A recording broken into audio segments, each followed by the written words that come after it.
процес започва с пробиване отворите на печатните платки. Тук се използва най-съвременно, високоефективно оборудване. Машините са многошпинделни, с цифрово програмно управление и осигуряват прецизна точност и автоматична смяна на свердлата.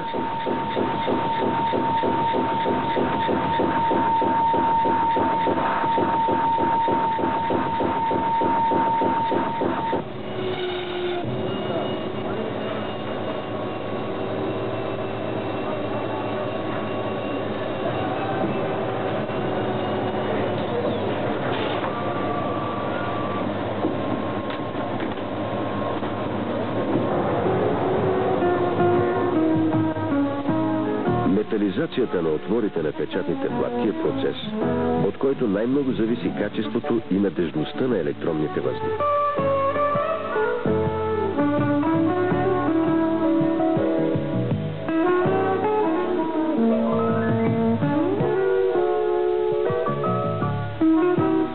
Въведена е пълна автоматизация на целия технологичен цикъл, включващ повече от 15 галванични операции.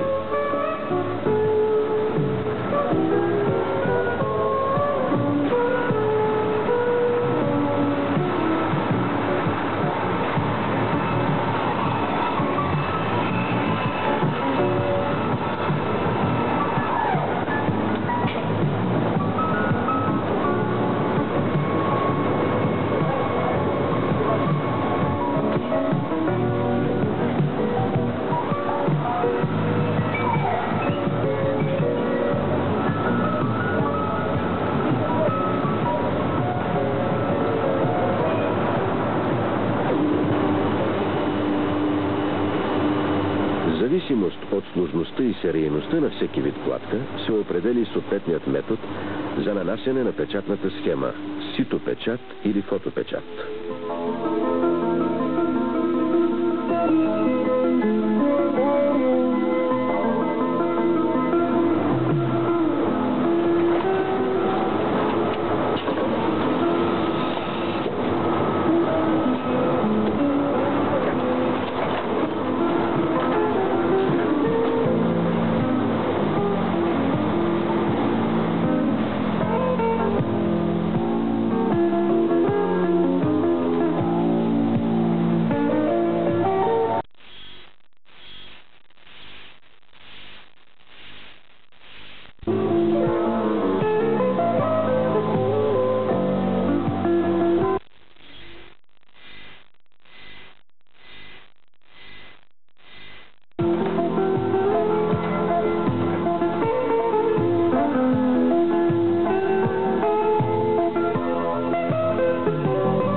Повече нараства относителният дял на многослойните печатни платки.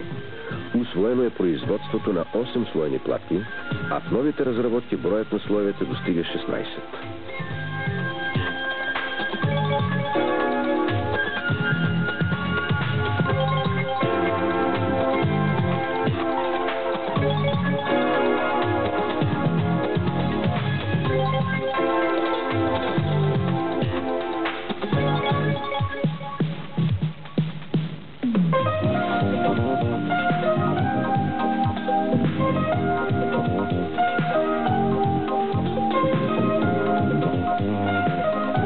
Контролът и качеството на всички многослойни печатни платки се извършва основно чрез електрическа проверка на печатната схема.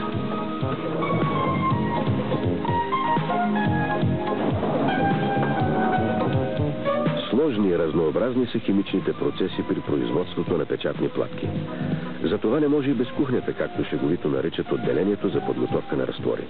Тук те се подготвят и автоматично подават към работните вани, в линиите за метализация и другите мокри процеси. В съседство и пречиствателната станция на завода. Тук се отделят и обезвреждат всички отпадни разтвори.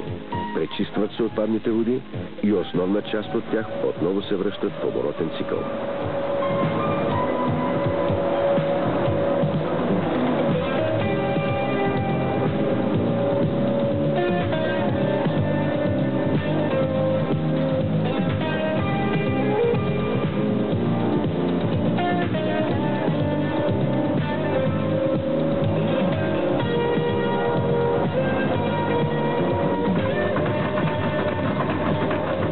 В 1981 година бяха положени основите на автоматизацията на монтажните процеси. Сега над 50% от продукцията преминава през участъците автоматичен и полуавтоматичен монтаж. Внедрени са съвременни високопроизводителни машини за монтаж на интегрални схеми и елементи с аксиални изводи.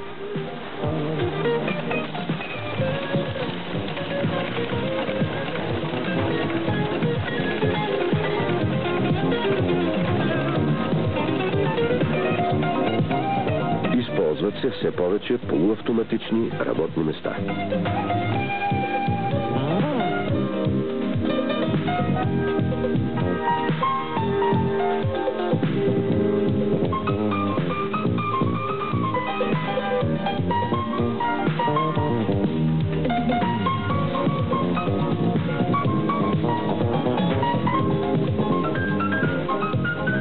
Прилагат се съвременни методи за групово запояване на електронните елементи към печатните платки.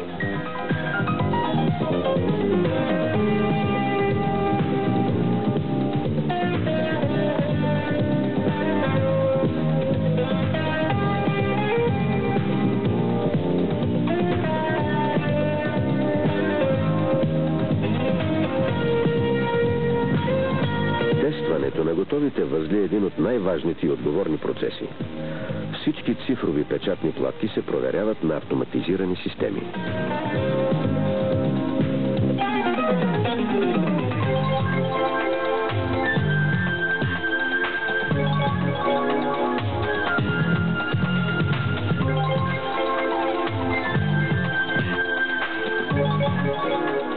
Ново направление в дейността на комбинат системи и електронна техника е разработката на специално технологично оборудване. Произвеждат се следните изделия. Фамилия автоматизирани системи за контрол и диагностика на печатните платки. ИЗОТ 1009C01, предназначена за статично функционално тестване на цифрови печатни платки и локализиране на повреди в тях. ИЗОТ 1010C, предназначена за динамично тестване на цифрови печатни платки в реално време. ИЗОТ 1010E, предназначена за функционална проверка на печатните платки и микросхеми с полупроводникова памет.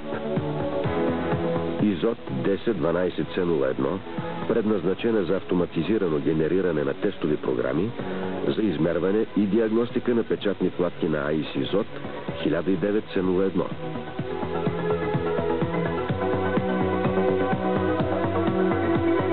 ИЗОТ 1013C, предназначена за предфункционален контрол на монтирани печатни платки по метода на вътрешно-схемното тестване.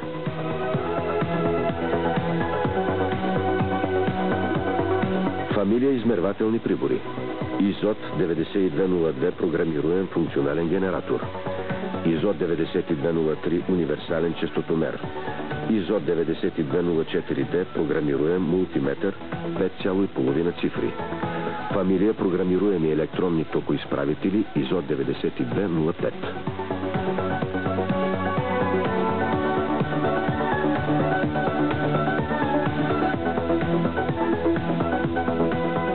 Полуавтомат за монтаж на електронни елементи върху печатни платки ПАМ-2.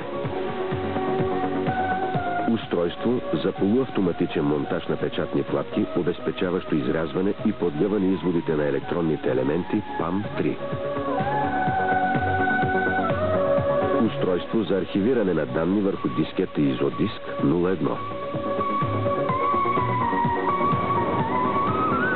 Управлението на това сложно и разнообразно производство е немислимо без използването на електронно-изчислителната техника.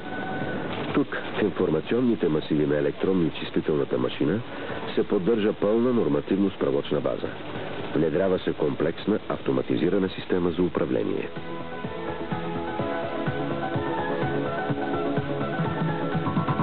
Така изглежда комбинатът системи и електронна техника днес. Но нека не забравяме, че електрониката е динамичен отрасъл и постигнатото днес, утре ще е остаряло. И хората са тези, които ще родят новите идеи.